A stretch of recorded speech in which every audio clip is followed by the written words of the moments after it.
So the University of East Anglia, which is based in Norwich, is a very woke university. I'll give you an example of how woke they are, right? Their library has a link where you can submit books to have trigger warnings slapped to them. Fucking hell. Yeah, that's Says it all, doesn't it? It does. That's the society we live in, where students are now scared of words. I'm glad you brought up the University of East Anglia as well, because it was in one of the videos I was watching just before to do a last minute preparation before we were doing for this. You mentioned, and it was one of the other things I wanted to ask you about. I wanted to get too sidetracked now, but it was to do with somebody you knew or a case you've been made aware of where I believe it was a female student was changing, and then they were greeted with a naked man when they were changing using the female changing facilities. I believe this would have been back, based on the time frame we gave in the video, I think was the first quarter of 2023, I think would have been when this incident took place. And the thing that shocked me is that if she wanted to either raise concern or, pursue some kind of action to have this stopped, is that she would be met with discriminatory action. And, it's just, I'm glad you brought that up, because that was one of the issues I wanted to bring up with you with regards to the University of East Anglia as an example of this woke mind virus gone mad. Yeah, no, you've hit the nail on the head. So it wasn't actually a student who was changing, I don't think. Right. It was basically there was an incident at the UEA Sports Park. So the University of East Anglia Sports Park is linked to the university, and it's where you can play different sports. You can play tennis. You can do the racquetball, I think it's called. Swimming. You've got gym there. You've got a gym facility there. That kind of stuff, right? And there was a female. There was just a female in the using change facilities there, because it's open to the public as well, right? Gotcha. There was a female that was changing there, and she was greeted by the sight of a naked man. Now, this incident didn't just happen once; it happened twice. Now, we know quite a lot of people who use that sports park, because my girlfriend's based in Norwich. So I actually asked around, and it turns out this naked man uses the female changing facilities like quite regularly. It happens every couple of weeks. Yeah. Scary. Yeah, it is really scary. Imagine your daughter, you take your daughter to get changed, and you with that sight. It's absolutely abhorrent. Now the UEA Sports Park, they put out a statement where they didn't actually address anyone's questions or concerns. They just said they wanted to make their facility as inclusive as possible. And it brings me back to that meme where you see, have you seen that cartoon meme where there's a young girl being raped by a bunch of Muslims, and then on the altar of multiculturalism? Yeah, the father's being arrested because be tolerant, you bigot. That's just kind of what I feel like. It makes me sick to my stomach every time I see it. Exactly.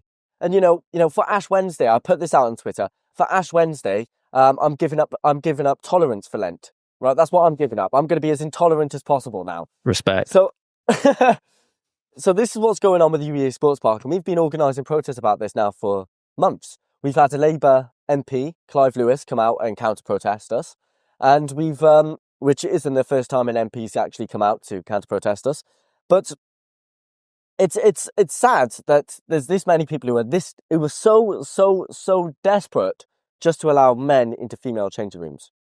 I don't understand it. I really don't. Shocking how many of them would self-identify as feminists as well. Especially the women. It's absolutely shocking. It's almost like it's come.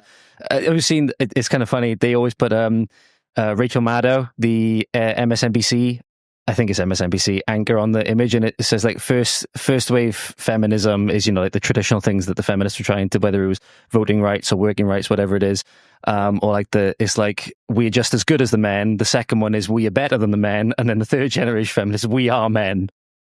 That's the way the meme is running at the moment, and any woman that seems to want to stand against this, they get labeled as, what is it, a TERF, a trans exclusionary radical feminist, I believe. Is the term, just for not wanting, I think it's like Julie Bindel is a good example. It's just not wanting, men in female only spaces, and whatever way you want to slice it, it is a risk to them, to their physical, to whatever thing could happen, especially if it's a young child or whatever, Exactly, and I mean, if you look at so it's Oxford University, right? After that whole row with Kathleen Stock, happened. So Kathleen Stock is I don't want to call her a TERF because that's the left-wing label for it, but she's very much gender critical. That's a term, right? Gender critical. And she was meant to speak at the Oxford Union address, but then because of the massive protests from there were massive protests from left-wing groups. Now the actual Oxford Union isn't actually tied with the university, so the university couldn't do anything about it, right? Even though they wanted to stop them from hosting her as a speaker. So what they did to make up for it is they started excluding students who misgendered other pupils. Oh, God. Yeah? This is what happens in a lot of universities. If you misgender someone, they will come after you, right? And and so this is the problem. At Norwich University, or University of East Anglia, sorry, there's about 15 students who agree with us, but they're scared to come out for two reasons. One is repercussions from their university, and two is being attacked by far left terrorist groups like Antifa. So they're not the only universities to do that. You can find many examples of universities who have started punishing students for having gender critical views. It's disgusting. And Connie Shaw is another one. She's been through hell with it at university for her opinions on trans. Absolute hell she's been through. Utterly disgusting. Utterly disgusting for something as simple and what used to be just common sense. But now you can be punished. You can be punished for that. And I think it was in Orwell. I think it was in 1984. I'm glad you brought that up because that's basically been the instruction manual for what's been going on. Like, if anybody hasn't read that one, and Animal Farm, I think, is another tremendous one for such a short book. I think it's only 100 pages or something like that. There's so many valuable insights in there to what happens in a Marxist socialist revolution, and especially the aftermath. That's what people don't think. And going back to the education system again, it made me think, and I've gone back and thought about it so much time, because in comprehensive school, I didn't study it from much from then onwards, but we were taught about the Russian Revolution in comprehensive school, but they didn't teach us anything from 1917 onwards. And then I made me think, I wonder why.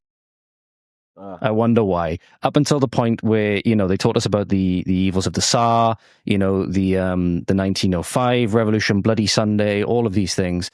And then they got to 1917 when the communists took over, and then that was when it stopped. Now, they were all happy in the American history module to teach us about Watergate and to teach us about all of these other things and go through all of, Reagan's presidency and really shine those people in a really bad light. But they never wanted to touch the aftermath of the communist revolution, which I thought, looking back on it now, there was a reason why.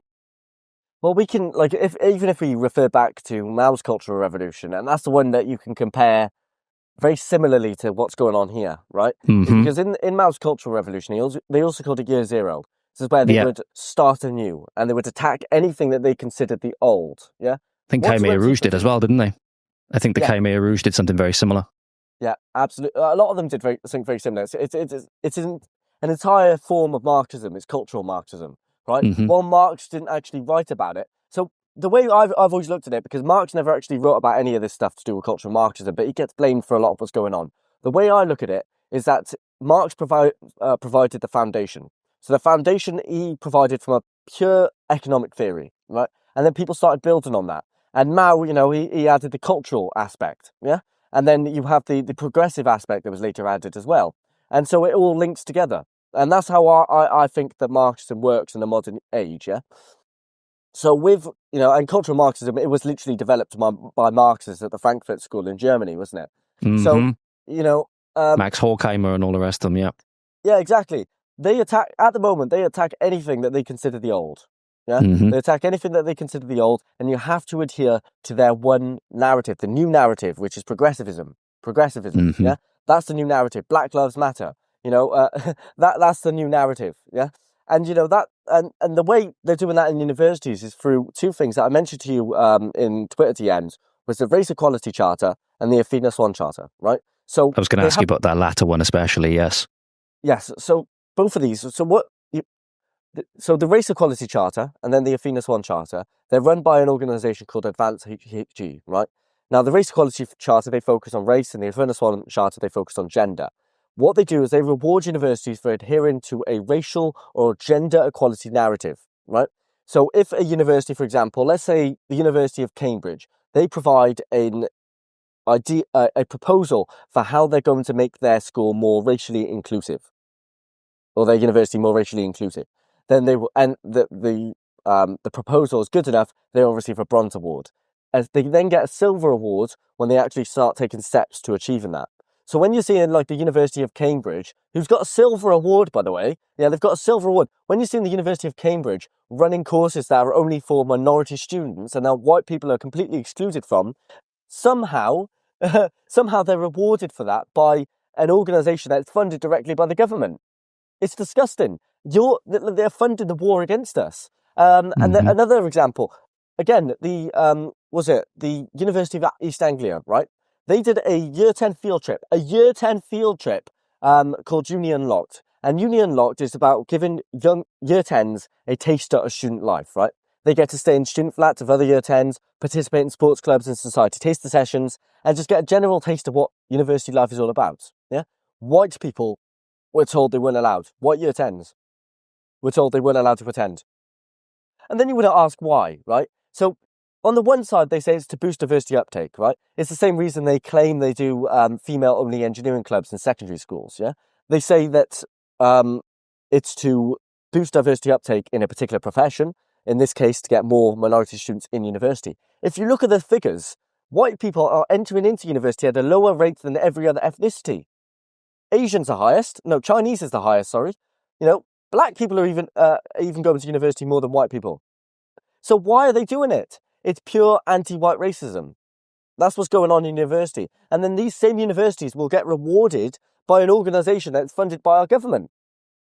It's disgusting. It's really disgusting. And not only that, not only do they get not only does Advanced HE receive funding for the race equality and the Feed and Swan charters, but they also, when an investor sees that a university has got the race equality charter, the Venus One charter, they're more likely to give more money. Especially when you've got the Soros-backed organisations, chiming in. Honestly, it's massive. It's despicable. It's despicable what's going on. Now, I mentioned this as well to you. Is at the University of Edinburgh, right? So there's a big problem in the UK with Chinese funding universities, right? Now, I understand with the Russia stuff, there was an organisation that was funded to kind of make a little bit of propaganda. I'm not going to get into that, actually. But So the Chinese are funding a lot of UK universities to a very, very, very large extent,